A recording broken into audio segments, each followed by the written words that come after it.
নমস্কার, আমি অনুসয়া মহারাষ্ট্র থেকে। ছোটবেলা থেকেই বাবা মাকে দেখে আসছি ঘুম থেকে উঠেই স্নান করে প্রথমে ঠাকুর ঘরে গিয়ে পুজো করে তারপরে নিজের দিন শুরু করতে। তাই আমিও সেই রকমই ফলো করি। আমিও ঘুম থেকে উঠেই স্নান করে প্রথমে পুজো করি, তারপরে অন্যান্য কাজ করি। সকালে পুজো না করলে না ওই পজিটিভ ভাইবসটা যেন ভেতর থেকে আসে না।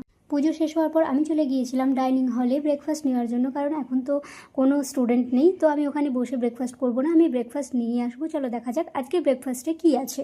আজকের ব্রেকফাস্টে আছে সুজলা, সস আর আছে ধোকলা, যেগুলোর একটাও আমার পছন্দ না। তারপর আমি ওগুলোকে নিয়ে রুমে চলে আসলাম আর খাচ্ছিলাম, কিন্তু আমার একটুও পছন্দ হয়নি। আমার এক্সপ্রেশন দেখে নিশ্চয়ই তোমরা সবাই বুঝতেই পারছো। এক বাইট করে নেওয়ার পর আমার আর একদম খেতে ইচ্ছে করছিল না। তারপর আমি একটু ম্যাগি বানিয়ে নিয়েছিলাম, আর ম্যাগি দিয়ে আমি আবার ব্রেকফাস্ট কমপ্লিট করে নিলাম। ব্রেকফাস্ট করার পর আমি তাড়াতাড়ি করে আমার জিনিসপত্র গুছিয়ে নিয়েছিলাম, কারণ আমাকে মুম্বাই যেতে হতো স্কুলের কাজের জন্য। জিনিস গোছানোর পর আমি চলে গিয়েছিলাম লাঞ্চ করতে, কারণ আমাদের ট্রেন ছিল 2টোর সময়।